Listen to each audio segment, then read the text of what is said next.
ใส่เขียดเวลาฝนตกน้ำลงไปการมาสู่ทานหมอกินจ้าเอาแล้ว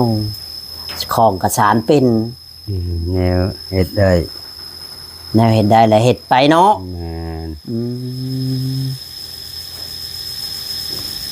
หมดธรรมดาเนี่ยแปลว่าเมื่อก่อนเนี่ยเคยสารแบบนี้เนาะเจ้าโอ้ลายสีมือสำได้พี่น้องเอ้ยต้องดูได้เนาะเราไม่เราต่ออย่างเห็ดได้ว่าคันว่าบ่ดูในเห็ดบ่ได้ได้พี่น้องเอ้ยเพราะว่าการเห็ดนี่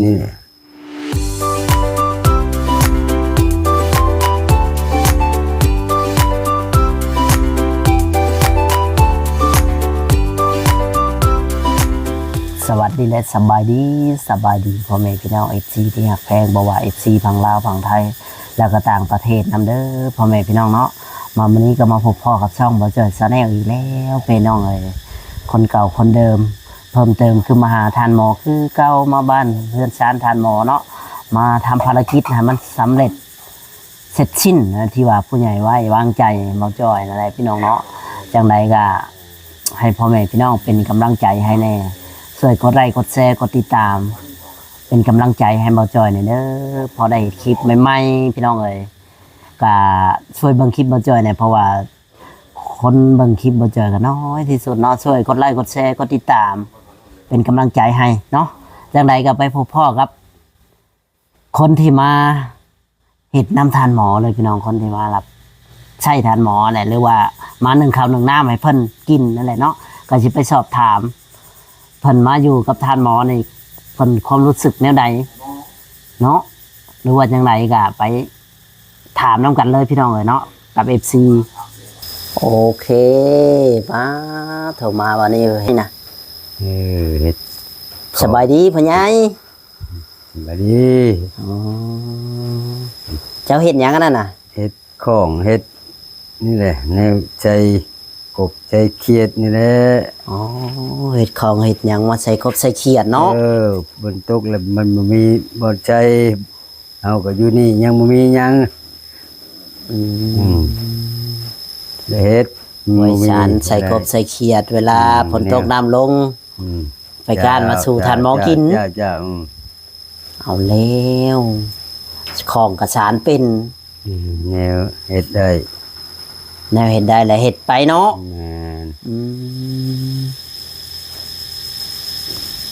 หมดธรรมดาเนี่ยแปลว่า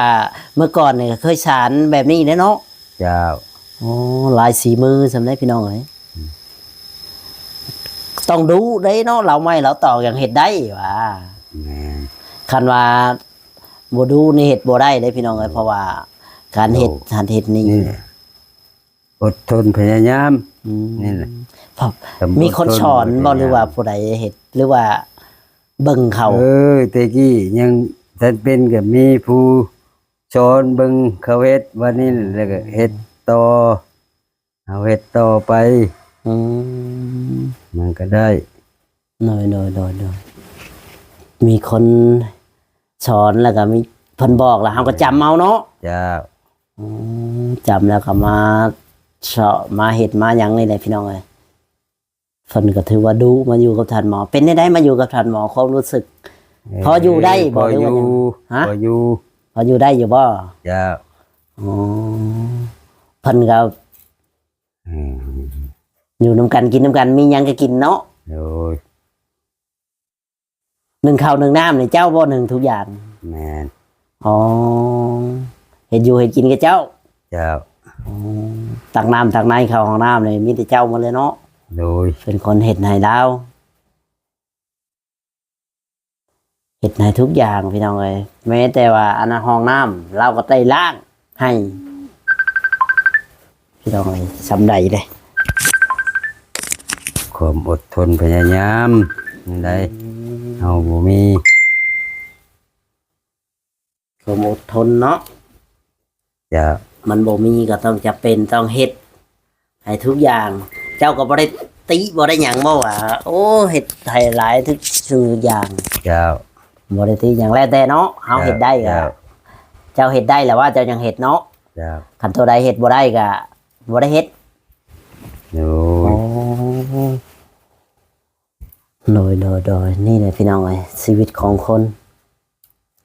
แนวใดนอนแนวใด นอนนี่มูลเพคืนนี้ก็ได้มอนก็บ่มี นอนหมุนแพ เนี่ย ท่านหมอ ยัง บ่ บ่ มี ได้ หมอนบ่ให้ มอนเพิ่นก็หน่วยเดียว แล้วก็มูลผ้ามูลเพไปก่อนนอนก็บ่อยากหลับอะไรแล้วบ่มีมุ้งมีแนวกลางอะยุงก็ตบตีไปจนเช้ามันแจ้ง อ๋อ นี่ได้ ผ้าห่มผ้าพกได้พอมีตุ้มอยู่บ่ ผมกับตุ่มน้ำทานหมอเพิ่น อ๋อ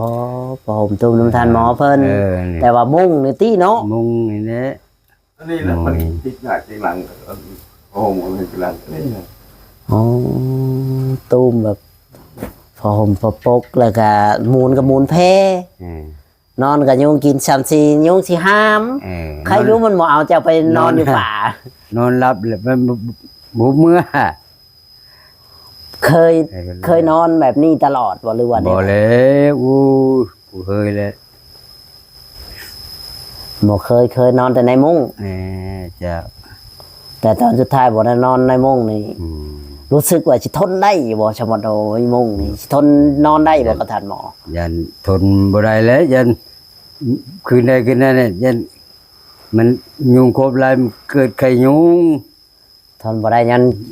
เป็นไข้เป็นยุงนี่แหละเนาะ จะ อ๋อ มัน ทน อยู่ในดอนในป่าใช่ไหม อืม ไฟก็บ่มีไฟเช้งอาทิตย์นี้มันก็มันพี่ไตยุงมา สิตายให้ยุงมาสิ เออ อืม บ่ได้ไปเห็นหุงก็ยาตุบตีเอาไปก่อนมันจะมี อ๋อเสื้อผ้าหน้าแพรนี่ได้ใส่ในไดเจ้า ขึ้ นะ นนั่นแหละเสื้อผ้าหน้าแพ้นี่บ่มีแล้วจากแนี้แหละสิ มีจักชุดแหละที่ว่ามานำโตตนโตตอนนี้นะ สองชุดเท่านั้น ได้ใช้2ชุดนะ เอ้าในนี่ตรงในกับนอกนี่เท่านั้นแหละเชื่อชุดเดียวนี่ตัวเดียว เสื้อตัวหนึง เชียร์ตัวหนึง เอาว่า ส่ง 2ชุด ยอม ส่งมัน2โต ขาชันกับขายาว จ้ะแมน อ๋อนุ่งแบบนี้บ่ได้เปลี่ยนจักเถื่อจักมือแหละบ่ได้เปลี่ยนนี่ โอ้โชงมือเลย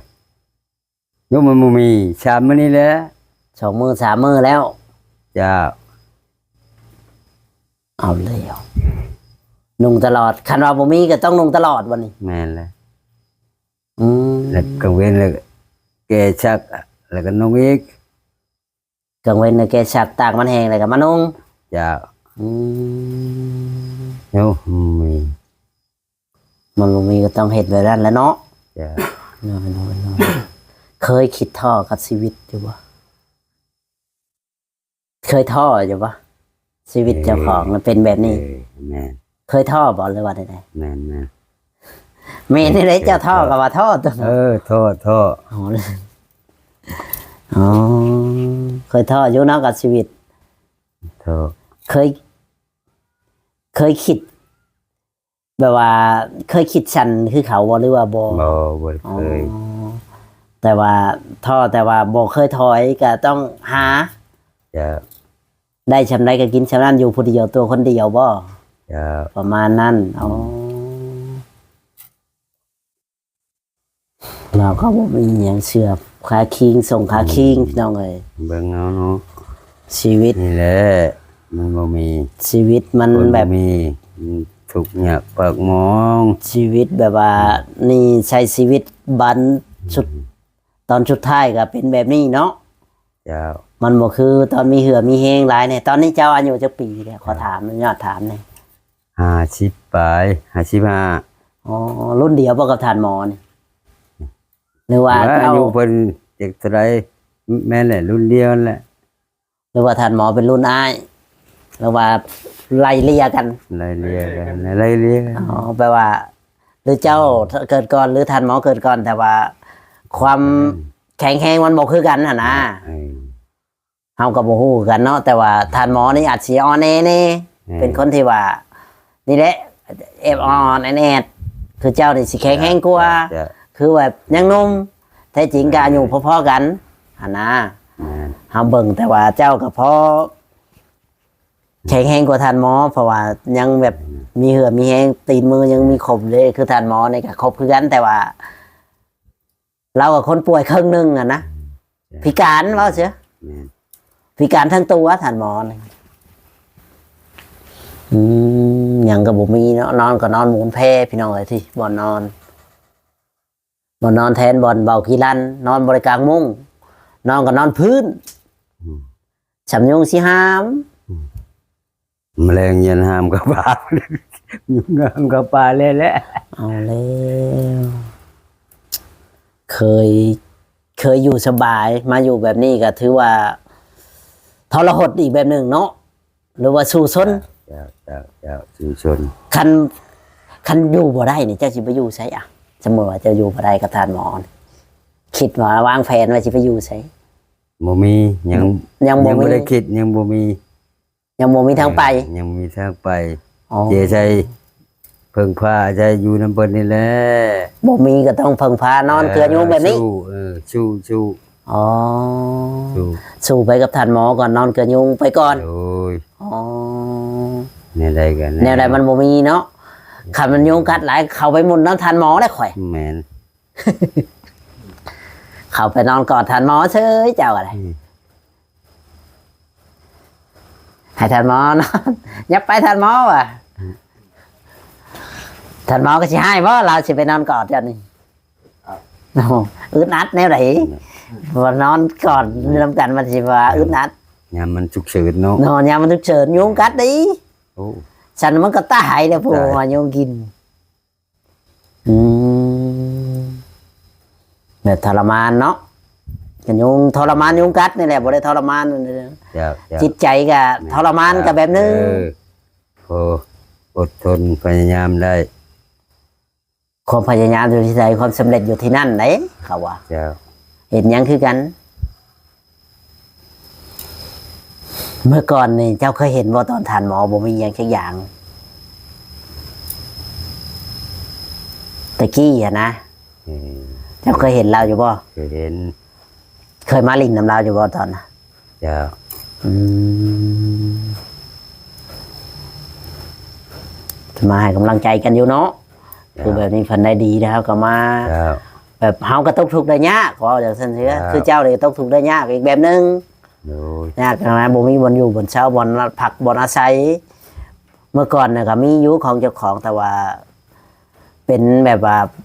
ป้าลูกเมียส่งเมียหยังอะไรก็คือว่าอยู่แบบนี้ตลอดไปแบบว่าบ่มีหยังเป็นของตัวเอง เจ้า มีเป็นของตัวเอง แต่ว่าเมียว่าเป็นของลูกก็แล้ว เจ้าบ่มีสิทธิ์หยัง เจ้า มีแต่ตัวเล่นจ้อนอยากไปใช้ก็ไป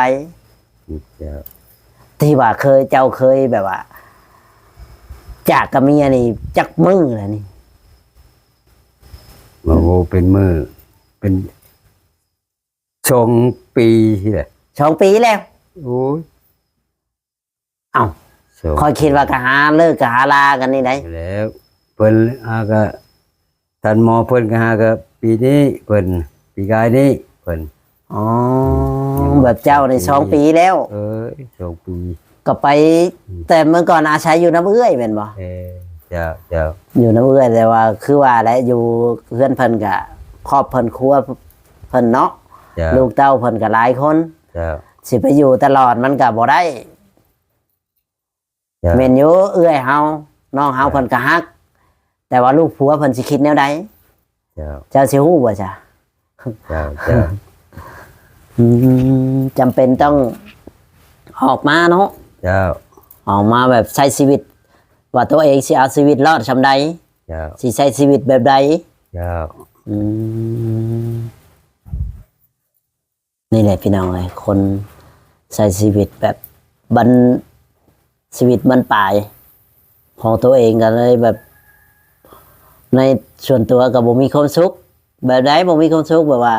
เล่ร่อนไปนี่แหละตัวเองบ่มีความสุขบ่มีความแบบว่า คนนับหน้าถือตาเนาะแบบมันแบบเฮาบ่มีบนอยู่บนเช้าเด้ไผสิอยากนับหน้าถือตาเฮาแม่นล่ะวะ จ้า ไปใช้กะแมนอยูหมู่กะถามอยูกะถามไปอย่างชั้นเนี้ยเขาอยู่มีเฮือนมีชานเขาเองเพิ่นกับคนนั้นก็อยากมาลินคนนี้ก็อยากมาเว้าคนนั้นก็อยากมาว่าน้ำอันนี้ไปจะอยู่จุดหมายปลายทาง เจ้าบ่มีจุดหมายปลายทางมันก็เลย แบบว่าบ่อยากมีคนนับถือเนาะ จ้า อืมแบบลูกเต้าเนี่ยเคยไปอยู่น้ำเขาอยู่บ่ บ่ เขาแบบเขาอยู่เฮือนผัวบ่หรือว่าไง เขาผู้ชายไปอยู่เฮือนเมียผู้หญิงไปอยู่เฮือนผัว อ๋อ ไปมัน ท่านก็บ่ได้โทรมาหาบ่ได้มาหาบ่อย่างฉันอย่างสี่พอเป็นอย่างฉันอย่างที่ มาอยู่แต่เก่าเดี๋ยวนี้เลย เพิ่นบ่ เราอยากยาเลย เพิ่นบ่ได้มาจาก บ่ได้มา จักถึง โอ้ จักปีเด้อหรือว่าจักเดือนแล้วอ่ะ เป็นปีแล้ว เพิ่นบ่ได้มาหาเจ้าอ่ะนะ เจ้า ตะกี้เนี่ยเพิ่นมาอยู่ มา มาถามข่าวเจ้า บัดคู่มือนี่เพิ่นแบบบ่ถามเลย เพิ่นเช้าแล้วเพิ่นบ่ไรนำเลย อ๋อ นั่นแหละบ่มี เหมือนกับว่า ขอโทษเด้อเหมือนกับว่าเพิ่นป้าเพิ่นทิ่มแล้วเนาะ เจ้า เว้าแบบนั้นเชีย แม่น ถือว่าเพิ่นเหมือนกับเพิ่นป้าเพิ่นทิมแล้วว่าเพิ่นบ่มาเป็นปีแล้วที่จะเว้าเนาะ เจ้า อ๋อตะกี้น่ะเพิ่นเที่ยวมาหามาหัดมานี่หนูมาเยี่ยมมายามอยู่แต่ตอนนี้น่ะบ่มีแล้วบ่มีคนมาแม้แต่ลูกก็ยังบ่ได้มาพี่น้องเอ้ยก็เป็นตัวตาสงสารเราอยู่อีกแบบนึงพี่น้องเอ้ย เจ้า เราก็ไปอยู่นำบ้านนำเมืองแบบนี้ มีก็ได้กิน เคยบ่อดแบบว่าบ่ได้กิน หรือว่ายัง ยัง อ๋อยังบ่ฮอดจุดนั้นเนาะ เจ้า แต่ว่าลำบากบนอยู่บนเช้า เจ้า บ่มีบนเพิ่งบนอาศัยนี่แหละพี่น้องเอ้ยบนชีแบบว่านอน เราบ่มีบนเพิ่งบนอาศัยบนนอนบนอันนี้นี่แหละพี่น้องเอ้ยเราก็เลยเล่ร่อนไปแบบนี้แหละ คิดในไหนอย่างมาอยู่กับท่านหมอคิดในไหนว่าชีได้มาอยู่กับท่านหมอ เคยคิดไว้มาก่อนหมอหรือว่าอย่างไร บ่ได้คิดมันคิดอันนั้นบาดเดียวเลยไปโลด อ๋อ มาโลด คิดบาดเดียวเรามาโลด บ่ได้ตั้ง บ่ วางแผนหยังสักอย่างยันว่าวางแผนสมมติว่า จ้ะ เฮามาอยู่กับ จ้ะ เรา จ้ะ เราบ่ให้อยู่เฮาสิเฮ็ดแนวไหนสมมุติ ไม่อยู่ก็อยู่สิขออยู่นำนี่แหละนี่ได้บ่มีบ่มี อืม ขอสู่ชนอยู่นำนี่แหละนี่ได้ก็ได้ บ่ให้อยู่ก็ขอจำเป็นต้องขอเนาะ เจ้า ต้องแบบมึนเอาแน่น้อยหนึงติ เจ้าเจ้าเจ้า เอาแล้ว เจ้า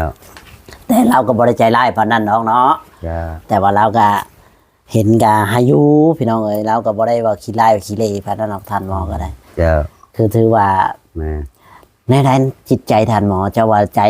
เราน้ำใจดีอยู่บ่หรือว่าจังไดที่ ดี อยู่กับเรา ดีฉันบ่มาขออยู่นำเพิ่นแล้ว อ๋อ ผมคิดเห็นดีกัน เราจิตใจดีอยู่เนาะเราก็บ่ได้อันนั้นบ่ได้ตีบ่ได้หยัง บ่ได้ติบ่ได้ต้องการเฮ็ดหยังเฮ็ดให้ อืมคันเฮ็ดได้เนาะตัวใดเฮ็ดได้ก็เฮ็ดให้คันแม่นเราใช้ซักเสื้อผ้าถ้าแพ้นี่ก็ซักให้เราอยู่บ่นี่ จัก อ๋อพออาศัยกินข้าวกินน้ำนำเรานี่แหละเนาะ แม่น เจ้าบัดสิกินข้าวกินน้ำอยู่ไสบ่มีข้าวกินแล้ว ทุกข้านี่เฮ็ด เฮ็ดหยังเฮ็ดเพื่อกินข้าว เออ เพื่อ เพิ่นครับเบิ่ง ก็ถือทำบุญไปน้ำโตอีก เจ้า อันหนึง เจ้า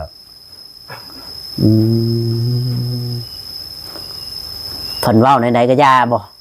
โดย โอ้ผลว่าวในใดก็ยาพี่น้องผลอยากว่าเฮาเป็นคนใช้ก็ยาเนาะ